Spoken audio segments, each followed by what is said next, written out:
Bueno, está en línea para conversar con nosotros el editor jefe de la sección política de La Nación, Jorge Liotti. Jorge, buen día, gracias por atendernos. Buen día, María Emilia, ¿cómo te va? Bien, bien. Bueno, sé que mañana no escribís, porque si no, no estaríamos charlando hoy. Sí, en general cuando escribo los sábados me cuesta más porque claro, es una tarea complicada. Así es, y bueno, con todo el material que hay, ¿no? Intercambiábamos unos mensajes la semana pasada y, bueno, decíamos, no faltará elementos de una semana a otra en nuestra querida Argentina para analizar. Y recién yo decía, Jorge, que si faltaba algo apareció también con centralidad el tema de la Corte Suprema de Justicia, ¿no? Bueno, era una decisión que estaba prevista que se resolviera para después de las elecciones, ya tenía fecha, pero no se sabía que iba a ocurrir este escandalete que tiene alguna reminiscencia a lo que pasó con el gabinete la semana anterior, ¿no? Sí, sí. Hace mucho tiempo la Corte ya viene con una crisis interna por la falta de articulación entre los 5 integrantes, y esto se agravó con la decisión de elegir a Rosati como presidente, y por la forma en la que se produjo y por el, yo diría, efecto directo que tuvo sobre el rol de Lorenzetti, que hasta hace 3 años era el hombre más poderoso de la justicia, no solamente presidía la Corte, sino que era un ordenador y articulador, yo diría el punto neurálgico donde se organizaba la justicia, también con enormes dificultades en ese tiempo, bueno, y ahora parece marginado de todo este proceso. Entonces, lo que vimos fue el jueves una elección en la cual Lorenzetti y Hayton no participaron, con el argumento que habían pedido una postergación, pero bueno, en realidad no quisieron validar, y esto es rarísimo. La Corte, aunque tenga diferencias, siempre elige por unanimidad su presidente. Esta ocasión no fue, y después, bueno, un poco la desesperación de Lorenzetti lo llevó a volver a hacer una carta muy inusual. Estamos de carta en carta. Y vos decías, bueno, esto parece la continuidad del cambio de gabinete, que también fue motorizado por una carta. Por eso, la carta de Lorenzetti ayer hacía recordar a la de Cristina, nada más que, bueno, Lorenzetti lo hace ya desde, yo te diría, un lugar de debilidad y derrota más fuerte, ¿no? No porque pueda imponer condiciones. La carta de Cristina también era de una protagonista debilitada, pero al mismo tiempo todavía con la capacidad de imponer decisiones, como efectivamente ocurrió después. Lorenzetti lo hace desde, yo diría, desde el despecho, digamos, de la desesperación de verse arrinconado, al punto tal de que pone duda la elección, diciendo que fue hecho de forma irregular, porque no considera válido que el propio Rosati se haya votado a sí mismo para poder sumar los tres votos. En realidad siempre ocurre eso, el presidente se vota, pero bueno, en un contexto de unanimidad pasa, ¿no? Así que tenemos una Corte que está totalmente partida internamente y que habrá que ver cómo sigue funcionando. Tengo una pregunta, si bien no es tu especialidad, pero sos analista político. Si no era Rosati, porque el gobierno, tengo entendido, o Cristina, tengo entendido que a Lorenzetti tampoco lo quiere. ¿Quién era el candidato? No estaba claro. En algún momento el gobierno se tentó con reposicionar a Lorenzetti, un sector del gobierno que entendía que, aunque Lorenzetti era un actor impredecible en algunos aspectos, le garantizaba estabilidad y liderazgo en la Corte, que es lo que entienden que no ha tenido con Rosenkrantz estos 3 años. De hecho, el gobierno no recibió favorablemente la llegada de Rosati. No la querían porque hay una historia de... Claro, fue Rosati ministro peronista, de Néstor Kirchner. Tuvo diferencias. ¿Cómo? Fue ministro de Néstor Kirchner y se fue. Se fue mal, claro, porque él terminó denunciando una contratación, bueno, se distanció mucho tiempo, con lo cual allí quedó una ruptura, y después también tuvo una diferencia fuerte con Alberto Fernández, con lo cual en el gobierno no están muy entusiasmados con este enroque, pero es cierto que, bueno, no querían la continuidad de Rosenkrantz, a quien identificaban con la estrategia judicial del macrismo, y se habían tentado un poco con Lorenzetti, habían alentado, yo creo que más por necesidad que por convicción, la llegada de Lorenzetti y eso fracasó por estos reposicionamientos. Nos queda un actor que para mí es clave, que es Maqueda, el cordobés, quien ha sido el que se pasó de alguna manera del lado de Lorenzetti hace un tiempo atrás, hacía dupla con él, y ahora ya no está y ha respaldado a Rosati, ¿no? Bueno, estas jugadas las conocemos. Lorenzetti, perdón, hizo lo mismo en su oportunidad, es decir, van cambiando las figuritas y las alianzas, ¿no? Sí, es un esquema de lealtades muy cambiantes y flexibles, que tiene que ver con las conveniencias del momento. De hecho, Rosati fue un poco el arquitecto de lo que Lorenzetti llamó un golpe cuando lo sacaron a él Rosenkrantz. O sea, Rosati viene preparando esta movida hace rato, lo que pasa es que la hizo en 2 etapas, primero con Rosenkrantz y él apoyándolo, y después para que quedarse él al frente, ¿no? Y a propósito de esquemas de lealtades flexibles, ¿cómo ves el nuevo esquema del gabinete, los idos que solo eran para la prensa porque estaban agarrados a sus cargos, los que estaban agarrados a sus cargos y se tuvieron que ir? Bueno, yo creo que el recambio es un recambio tendiente a recomponer parcialmente una estructura que quedó en crisis, que es la de la coalición gobernante. El Frente de Todos había perdido sentido con la derrota de las PASO, porque había sido creado como un instrumento electoral en el 19 y había fracasado ahora en una instancia electoral. Y esto hizo temblar toda la estructura, al punto tal de que la semana pasada el país estuvo, digamos, era una crisis de la coalición que pudo haberse transformado en una crisis institucional. Cuando uno tiene a los 2 principales actores del Poder Ejecutivo diciéndose las cosas que se dijeron, bueno, había ahí un límite muy fino que afortunadamente no se cruzó. Entonces, después de esa tensión, era inevitable una reparación interna que ha sido parcial por ahora, donde todavía lo que hay es una voluntad de, digamos, de dotar al gabinete de mayor autonomía de Alberto Fernández. Yo creo que acá la lectura que cabe, si bien Cristina impuso los cambios en el sentido de forzarlo a Alberto Fernández a cambiar, no puso referentes de ella.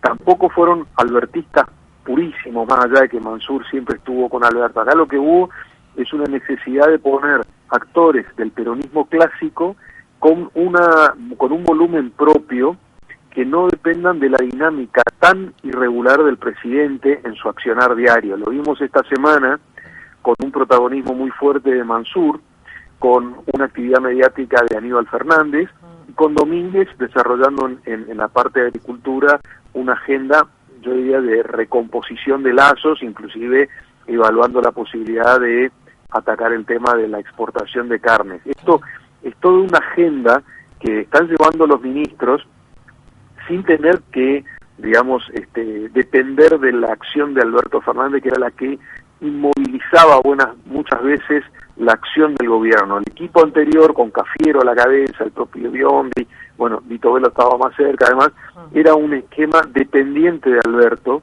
y como Alberto tiende a postergar decisiones, a dudar, a ir y venir, bueno, eso irradiaba sobre el gobierno. Entonces, acá lo que hay es una recuperación de cierto dinamismo de parte del gobierno, que no necesariamente va a alcanzar para revertir el resultado electoral de noviembre, pero por lo menos de una semana a la otra pasó de un gobierno en crisis a un gobierno que puede mostrar cierta acción, y queda muy pendiente el tema de la línea económica, sobre todo Guzmán Culfas y Moroni, que son el foco de crítica de la carta de Cristina, y según casi todos los actores del oficialismo, digamos, la economía ha sido el motivo central de la derrota electoral. Me parece difícil que puedan sortear el escenario de una eventual nueva derrota en noviembre. En todo caso, quizás Guzmán, hasta que acuerde con el fondo. En todo caso, esos son los ministros que han quedado un poco en suspenso, y habrá que ver en todo caso si hay una nueva recomposición de esa área, ¿no? Ahora, no cesan las situaciones en público, porque si bien con un peso específico muchísimo menor, pero leía esta mañana, creo que en la web de ustedes, que Trota hizo declaraciones, es más, en el canal, me parece, de La Nación Sí. Más, hizo declaraciones muy duras, ¿no? Diciendo, si creen que con esto van a ganar las elecciones en 8 semanas, están equivocados. Sí, bueno, Trota también, digamos, hoy está fuera, con lo cual su voz pesa menos, pero ayer, por ejemplo, habló Larroque, Sí. donde habló, digamos, Larroque sí es un actor que habla por boca de Máximo Kirchner, y Larroque hablaba de no amarretear, ¿no? Usó un término un poco popular, dirigiéndose a Guzmán, ¿no? Sí. Y el día anterior Moroni había cruzado a Guado de Pedro y está cuestionando las renuncias que no se efectivizaron. Claramente, y en esto quiero ser, digamos, transparente, no creo que de ningún modo la situación de la semana pasada ha sido reparada internamente. La coalición todavía ha quedado muy sensibilizada, ha quedado, yo diría, muy fracturada internamente, con vínculos que va a ser muy difícil de recomponer, por ejemplo el de Guado de Pedro con el presidente, y especialmente con la relación entre Cristina y Alberto en un estado casi de no retorno, lo cual no sería preocupante por la cuestión personal, porque de última se puede gobernar a través de actores intermedios, sino que lo que yo creo que es complejo es que se ha roto la semana pasada todos los esquemas de conciliación, articulación o, yo diría, de composición interna, porque la coalición funcionaba por diálogos entre Alberto y Cristina, 19 durante el año según ella contabilizó. Eso hoy ya es un mecanismo que ha fracasado porque derivó en la carta pública. También fracasaron en la semana pasada los intentos de mediación de Massa, de Guado, de Cafiero. Es decir, hay allí una amalgama que se resquebrajó. Hoy ese lugar lo está ocupando prematuramente Mansur. Hay que ver si tiene el mismo volumen, está en la primera semana y obviamente tiene todo por ganar, pero bueno, hay que ver qué pasa cuando empiecen a aparecer nuevamente los problemas. Pero hoy lo que hay es un problema sustancial de división interna que no se ha subsanado y también principalmente de ruptura en la cúpula del poder, que ante una eventual nueva crisis o una situación de decisiones importantes todavía no existe un mecanismo alternativo para poder resolverlos. Claro, yo pensaba el otro día, ¿no?, que me parece que incluso hay otro actor que debiéramos poner en este análisis, que es la propia gente. Se expresó en las PASO, habló, le dijo a la coalición, bueno, al sector gobernante lo que pensaba, pero yo no sé si en un nuevo esquema de esa semana trágica como la que hemos vivido, la gente esperaría sentada en su casa. No estoy alentando ni diciendo que van a salir a cacerolear, pero digo, me parece que en esta oportunidad se miró atónito. Una próxima oportunidad no lo sé. Bueno, yo creo que la expresión del voto el 12 de septiembre fue muy claro en el sentido de expresar insatisfacción, desánimo, desaliento y yo diría distancia muy profunda de la dirigencia política en su conjunto. Si bien naturalmente, digamos, fue un voto castigo al gobierno, esencialmente, tampoco creo que haya sido un voto de apoyo a la oposición, digamos, desde el punto de vista del entusiasmo o la expectativa. Ha sido un voto por descarte y esto la oposición también lo debe entender, porque lo que este desánimo, desinterés y sobre todo, insisto, percepción de distancia con la dirigencia, la que percibe que está en otra frecuencia, es muy profunda. Entonces, lo que viene haciendo la mayoría de la sociedad en las últimas elecciones es votando en contra de los oficialismos. El otro día contaban alguna nota que en las últimas 5 elecciones, 4 votó en contra del oficialismo de turno. Es decir, está votando en contra la gente. La gente está buscando... hasta en los clubes de fútbol se ve eso. Claro, bueno, por eso digo, la gente hoy está rechazando más que entusiasmándose, y eso hace que en realidad lo que esté haciendo es buscar un gobierno alternativo que le resuelva los problemas si no los encuentra. O sea, hay una especie de laberinto en el cual se encuentra una parte de la sociedad que alimenta esa percepción de desánimo. Respecto de la semana pasada, yo creo que naturalmente la gente ve eso con enorme preocupación. Como esta semana se subsanó superficialmente, por lo menos el gobierno pudo mostrar otra cara, yo creo que por ahora no se va a profundizar, pero obviamente al gobierno le va a costar más recuperar los votos que perdió entre el 19 y las PASO. Ahora, hemos visto una sociedad que ha, yo diría, tolerado pacientemente toda la pandemia y todos los efectos económicos y sociales que generó, y que se ha expresado en el voto, ha tenido una enorme madurez en ese sentido. Por ahora, afortunadamente, no hemos tenido situaciones de explosión social, nosotros tenemos todos fresca en la memoria el episodio del 2001-2002, pero bueno, hay una, primero, minoría silenciosa que la están pasando muy mal, y después hay una importante minoría que viene subiendo la temperatura en expresiones callejeras, sobre todo en los movimientos sociales combativos o opositores al gobierno, que empezaron con marchas de 300, 400 personas y cada vez son más. Entonces, ese es un dato que, digamos, demuestra un poco la temperatura social en sectores suburbanos de clases medias, bajas o bajas, que son las más castigadas por esta situación. Dos preguntas finales, agradeciéndote tanto, Jorge. Por un lado, protagonistas como Sergio Massa, como Máximo Kirchner, esto, digamos, este resultado y esta situación y este perder interlocución y demás, ¿les sustrajo poder futuro? Bueno, yo la lectura que hago de la elección, dentro del oficialismo perdieron todos los principales actores, y digamos, porque perdieron en general y porque cada uno perdió en lo que debió haber ganado. Alberto Fernández porque perdió la elección nacional, quedó 9 puntos abajo de Juntos por el Cambio, el Frente de Todos, y él es el representante nacional. Cristina porque se perdió en la provincia y porque quedó en jaque su quórum en el Senado. Kicillof, Massa y Máximo porque perdieron en la provincia y ellos eran los articuladores de la provincia. Además Massa perdió en Tigre y Máximo además perdió en buena parte de las apuestas de la Cámpora en todo el país. Entonces, los 5 han quedado mucho más debilitados que antes de las PASO.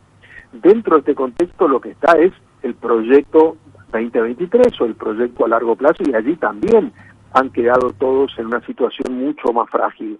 Principalmente Kicillof, que ha perdido buena parte de lo que él entendía era su principal activo, que era sintonizar con la gente, lo que él destacaba como una buena gestión, y el apoyo de Cristina, que lo perdió el fin de semana pasado cuando Cristina le intervino en el gabinete a través de Máximo Kirchner. Lo hace ir al sur, eso hay que leer los gestos también. Obvio, no, es de una humillación total lo que le hizo hacer, y además le pone al intendente, que más que representar a los intendentes, representa a Máximo. Insaurralde es el hombre de Máximo Kirchner en el grupo de intendentes. Entonces le interviene obligándolo a sacar a quien era su mano derecha, amigo, Carlos Bianco, que lo deja como asesor.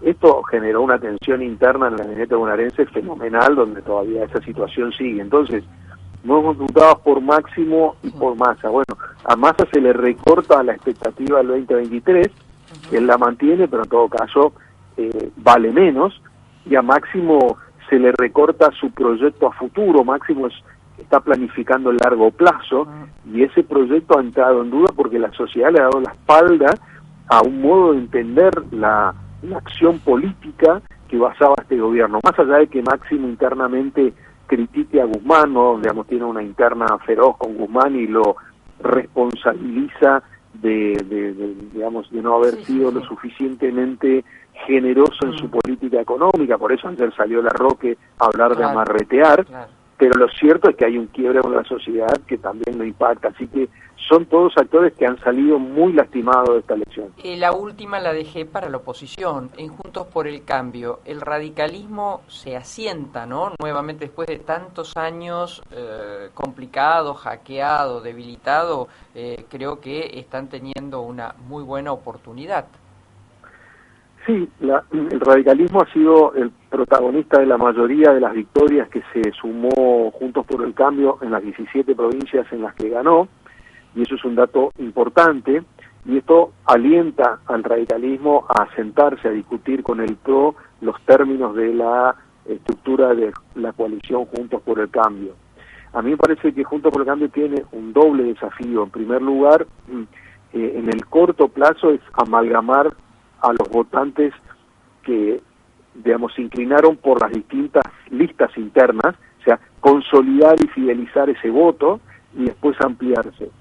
Tiene que lograr un esquema de articulación entre el PRO y el radicalismo. Bueno, está la coalición cívica, pero es más sencillo, para que esa coalición funcione más virtuosamente que la que está hoy en el gobierno y más virtuosamente que la que lideró Macri, donde era una coalición, pero que en realidad era una coalición a los pies de Macri. Entonces, eso no se va a poder repetir, van a tener que articular de otra manera, formalizarlo mejor, institucionalizarlo mejor, ponerlo por escrito, que haya un compromiso más claro. Y en segundo lugar, y me parece tan importante como lo primero, es recrear una propuesta de gobierno, una propuesta de ejercicio de poder, que no puede ser ya lo que hizo Macri en el 2015, que era el cambio. Esa era la idea, bueno, cambiemos después de 12 años de kirchnerismo. Eso ya no alcanza porque la gente está, como decía al principio, está demandando soluciones inmediatas y urgentes independientemente de quién las encabece. Entonces, Juntos por el Cambio tiene que recrear una propuesta mucho más evolutiva que la que tuvo en el 2015 y que la que exhibió en estas PASO, en donde se, yo diría, conformó con recolectar el desgaste del oficialismo y con eso tuvo el triunfo. Va a necesitar mucho más que eso en el 23 si quiere ganar la presidencial.